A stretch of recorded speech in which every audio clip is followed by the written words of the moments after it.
Hi everyone, and thank you for this opportunity. My name is Caleigh Van Der Veer, and I'm a junior occupational therapy student at Alvernia University.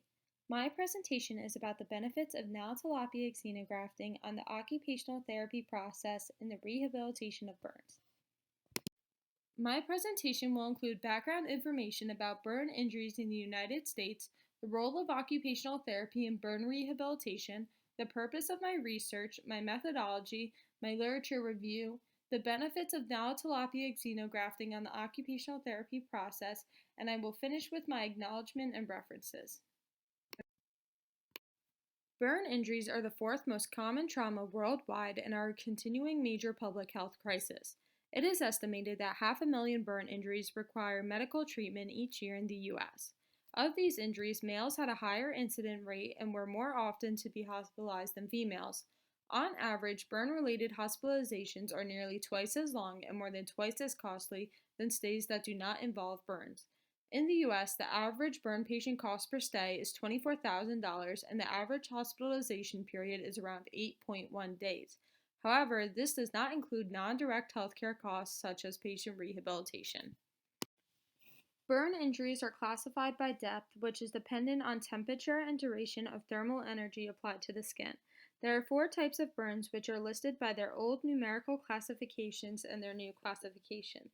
Of the 4, the one I will be focusing on is second-degree partial thickness burns.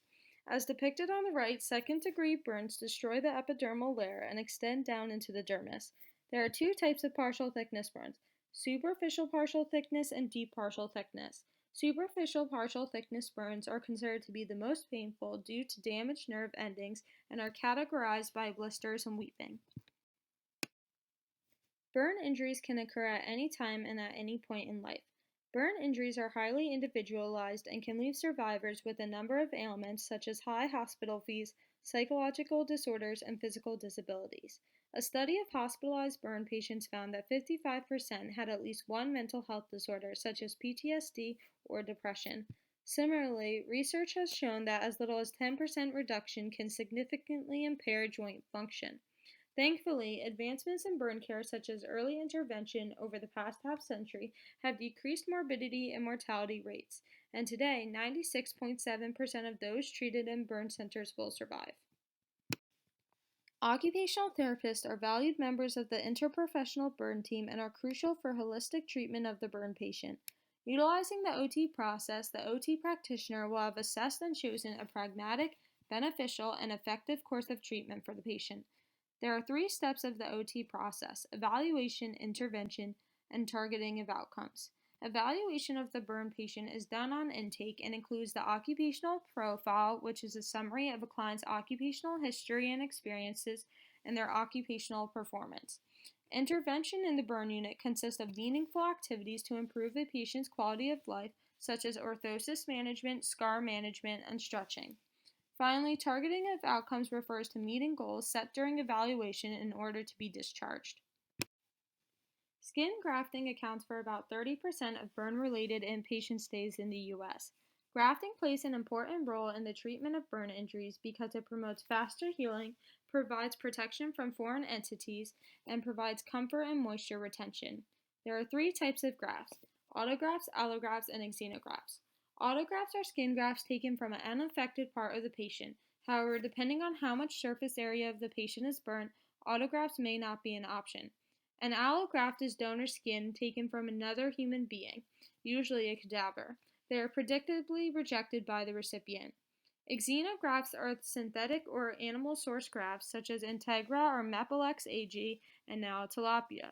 However, the most common xenograft is porcine, which is often expensive and may not be an option. Xenografts are meant to be a temporary means of wound closure because they are always rejected yet still provide efficient protection and healing for burn injuries. The use of exoderms have proven to be effective in the treatment of superficial partial thickness burns. Some similarities between Nile tilapia and porcine grafts are that they are both effective, allow for quick post-operative rehabilitation, and are easily accessible as byproducts of the industrial food industry.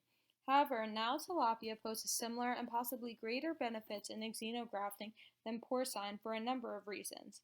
First, porcine can be limited due to animal-borne illness or religious beliefs. Additionally, sterilization and importation are expensive, unlike tilapia, which is nearly universal.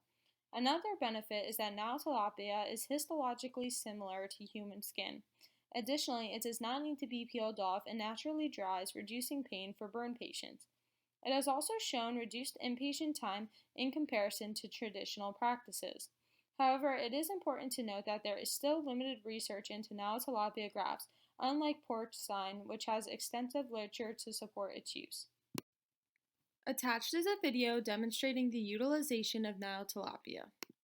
A pele da tilápia, ela adere na ferida e faz um efeito que a gente chama de efeito tampão.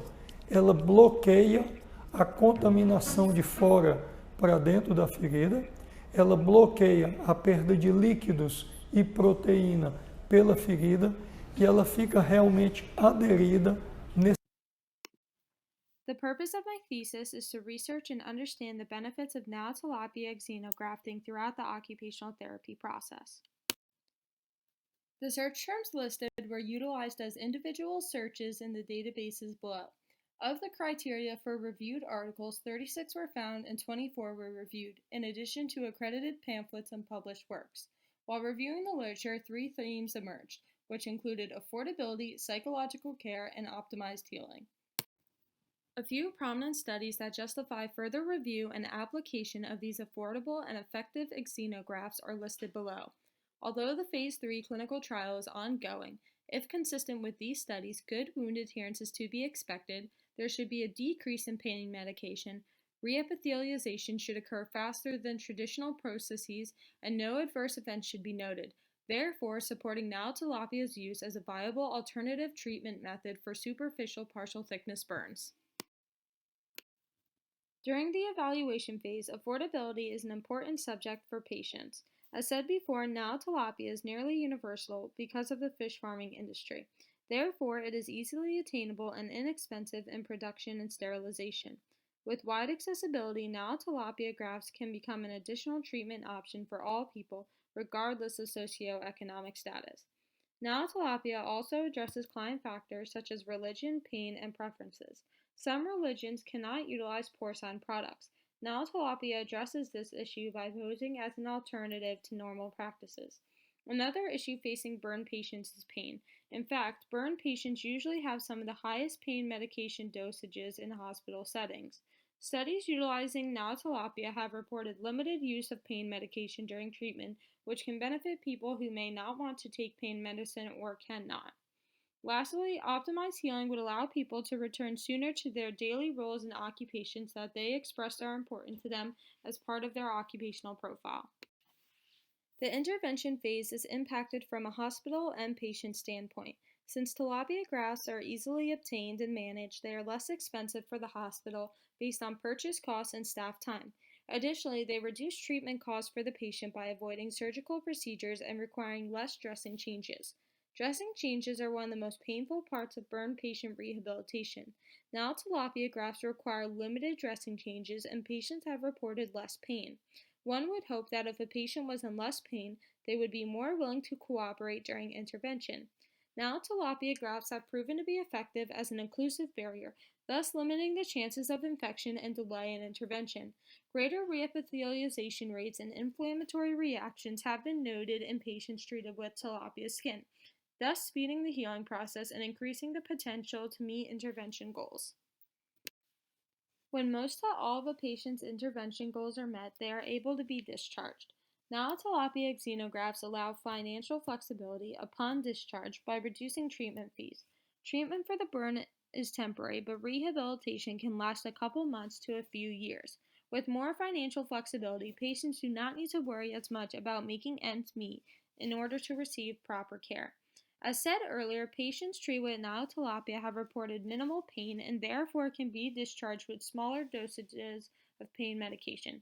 Additionally, as assumed in the last slide, if patients have less pain, they would be more willing to cooperate and would hopefully improve in overall function before discharge.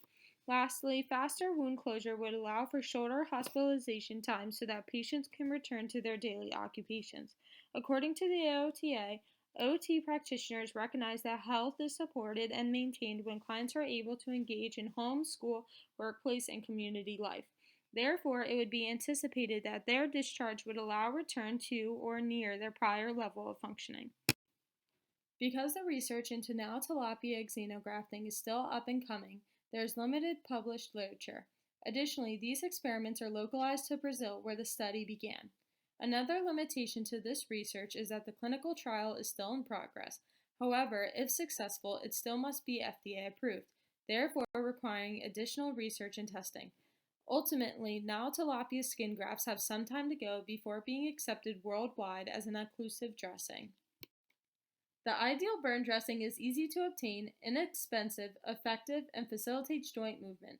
Nile tilapia has displayed superior benefits than traditional practices, including affordability, reduced pain, and optimized healing.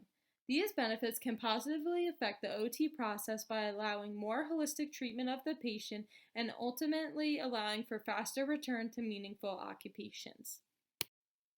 Before I finish, I'd like to say thank you to my faculty sponsor, Dr. Chown, my family, and my teachers for getting me this far.